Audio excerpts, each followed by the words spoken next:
Hello. Today we'll be talking about how to manage hyperglycemia and diabetic kidney disease. Diabetes mellitus or type 2 diabetes mellitus is very well known to us. Millions of patients are suffering from type 2 diabetes mellitus along with its complications, morbidities. One of the grave concern of long-standing diabetes is that development of kidney disease. And whenever this kidney disease develops, we call it a diabetic kidney disease. And the patients experience several kind of symptoms. And along with symptoms, it becomes a challenging for us also to control the blood sugar level as well as to prescribe some of the medications that excreted through renal pathway. So it is a very different kind of challenging jobs to control the blood sugar as well as to retard the progression of diabetic kidney disease. Along with that, controlling of the other parameters, other diseases that the patient suffering from, say for cardiovascular disease, for hypertension, for dyslipidemia, because all these medications have an effect of the renal pathology also. So it becomes very difficult for a physician to treat diabetes in that context.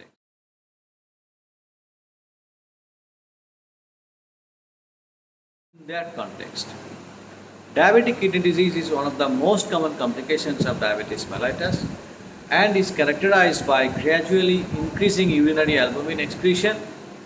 Along with that, the patient may experience other symptoms like rising blood pressure. There will be decline in the glomerular filtration rate. Although diabetes is the leading cause of chronic kidney disease and end-stage renal disease, sufficient data are not available how to control hyperglycemia in that particular group of subjects, particular group of patients who are suffering or who are having the burden of both diabetes as well as the burden of kidney disease.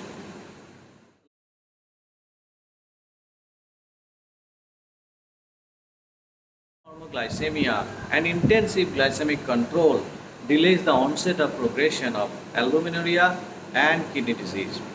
In patients with type 1 diabetes mellitus and type 2 diabetes mellitus, managing blood glucose levels in subjects with advanced kidney disease is very challenging as patients always in fear of taking some medications which can hamper their daily to daily activities of life.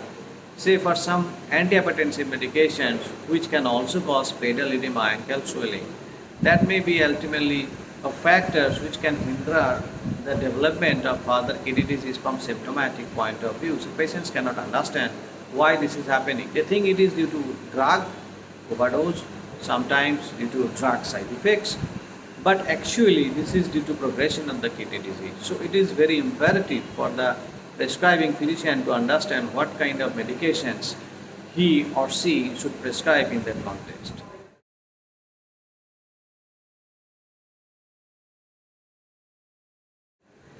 Factors which increases the risk of hypoglycemia in kidney dysfunction are also need to be monitored because the risk of hypoglycemia is always high because these drugs which are eliminated via renal pathway are not excreted properly. Therefore, it causes sometimes it causes increased catabolic regulatory dysfunction, which ultimately leads to lowering of the blood glucose and hypoglycemic effect.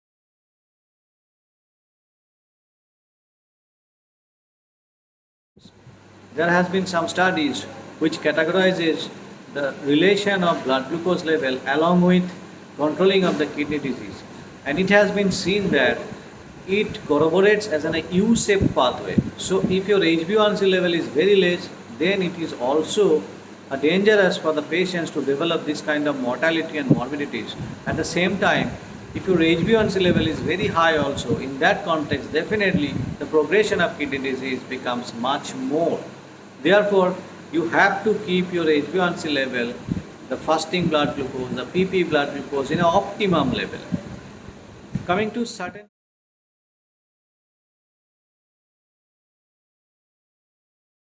Coming to certain kind of medications we'll be discussing now. which can we prescribe and which we cannot. First of all, the oral anti-diabetic agents metformin. Metformin is a biguanide, is an insulin sensitizer and helps to correct major pathophysiology of insulin resistance in type 2 diabetes.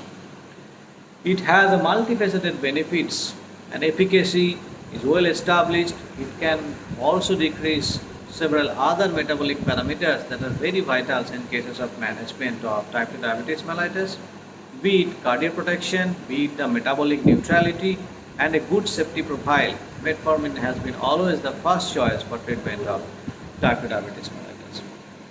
Previous recommendation on metformin use in kidney disease were published in 2016 in United States FDA, which has said that metformin was contraindicated in men and women more than creatinine level of 1.5 and 1.4 mg per dl respectively.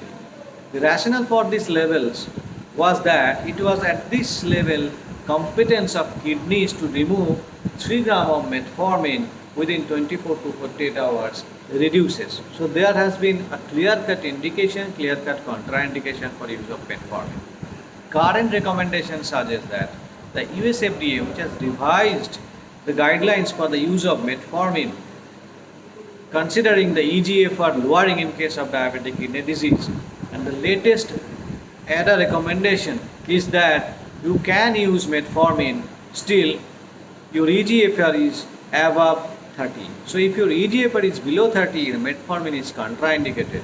If it is less than 45, that is within 30 to 45, metformin should not be initiated. But those patients who has been receiving metformin, they need to be monitored, they need to be reduce the dose, and sometimes they need stoppage of the use of these drugs.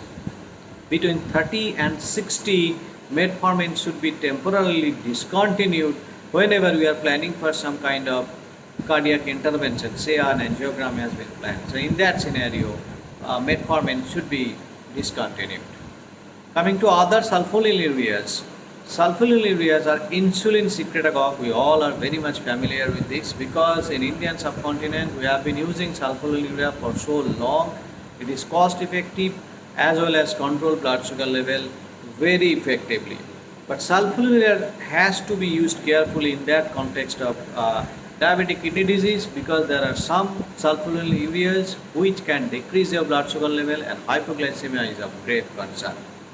So glibenclamide, avoid use in renal impairment. Glipizide, initiate conservatively at a very low doses. Glimepiride, initiate conservatively at 1 mg per day, and then you can titrate according to the blood pressure responses. But it is always better to cut down the use of oral secretagogue sulfonylureas as much as possible because the risk of hypoglycemia is very high. Coming to meglitinides. Meglitinides are insulin secretagogue also. Their mechanism is similar to sulfonylureas. They are fast acting and have shorter duration of action than sulfonylureas. They can be used in early diabetic kidney disease. Studies done using ripaglinide and nataglinide suggested that it can be used safely in kidney disease. Ripaglinide should be initiated conservatively at 0.5 mg with mils if eGFR is less than 30. Nataglinide should be or can be initiated conservatively at 60 mg with mils if eGFR is less than 30.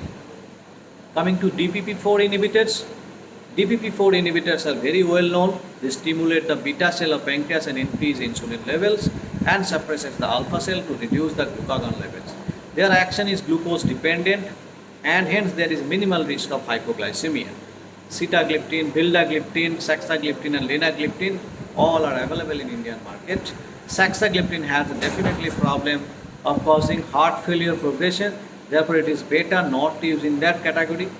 Sitagliptin can be used with 100 mg daily dose. However, if your eGFR is between 30 to 60, it is better to reduce the dose to 50 mg.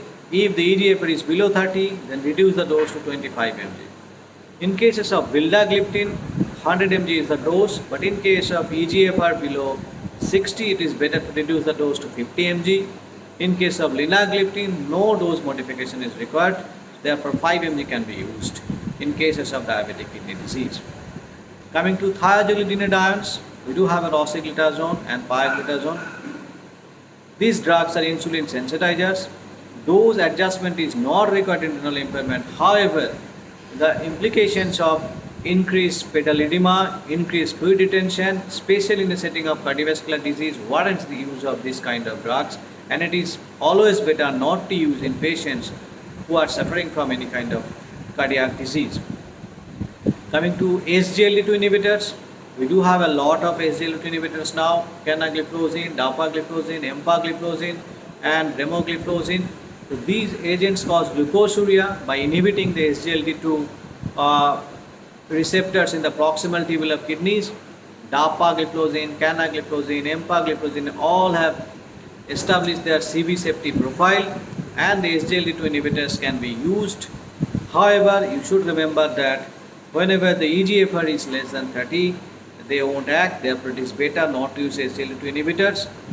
And more than 30 EGFR is okay to use this kind of SGLT2 inhibitors. All have their own CV safety data, so there is no doubt about using SGLT2 inhibitors in early diabetic kidney disease if your EGFR is more than 30. Coming to most important therapy in cases of type 2 diabetes, which is the insulin. All available insulin can be used in diabetes with kidney disease. However, long-acting insulin, whenever we are using in the context of diabetic kidney disease, we should be concerned about the risk of hypoglycemia, and we should monitor frequently. CBG monitoring is very much needed because the long-acting insulin always have a high risk of development of hypoglycemia. And the insulin which are being used with meal time, the short-acting, rapid-acting insulin, the patient should be aware of the risk of hypoglycemia in the immediate period, and CBG monitoring should be monitored properly. Coming to a special group of patients, glucose control in hemodialysis. Insulin therapy remains the mainstay of treatment in diabetic patients on hemodialysis. It is always better to use insulin according to CBG. In cases of peritoneal dialysis also, conventional PD fluids contains a high percentage of glucose in addition to sodium, chloride, lactate or bicarbonate. Glycemic control is always difficult in that scenario. It is better to use insulin in that context also. Assessment of glycemic control in patients with advanced kidney disease or on dialysis should always be needed and should be done very frequently. In a special subgroup of patients like post-transplant who have undergone renal transplant, the acute hyperglycemia after transplant needs in patients care and intensive insulin therapy. HbA1c is not recommended before 3 months following transplantation because the test may not be valid until new hemoglobin has been synthesized and glycated for the appropriate period to understand this pathophysiology. Individualized glucose control targets is always a better approach in that particular group. Non-pharmacologic therapy like lifestyle modifications, along with that oral agent monotherapy, meglutinides, alphanuria, biguanide, if creatinine levels permit, alpha glucosidase inhibitor, thiazolidinars, gliptins, like I have already discussed, you can use any of them. Insulin with or without oral agents can also be used. It is always better for the first time to use insulin to understand the basic pathophysiology, to understand the different parameters, then we can shift to different kinds of oral drugs. So the growing incidence and prevalence of diabetes has made us and in all the population a significant impact. And we all know that diabetic kidney disease is one of the most frequent complications, one of the most common complications that hampers overall management of the diabetes. The heterogeneity in the clinical presentation and the course of diabetic kidney disease has important implications for the management as well as for the prognosis of point of view. So whenever we should be using different kinds of drugs, we need to be cautious regarding the episodes of hypoglycemia, as well as we should also target the blood parameter to achieve an optimum target level so the disease progression of the kidney disease can be prevented. So with this, I conclude today's this short discussion, and I hope it will be very helpful for you. And with this, we will continue this kind of discussion of different types of diabetes management, like diabetes in hypertension, diabetes in heart failure. Today's topic, I think we have made a very much important discussion about how to do the management of diabetic kidney disease in context of hyperglycemia and how you should modify the doses and why it is so important. With this, thank you all. Thank you for watching.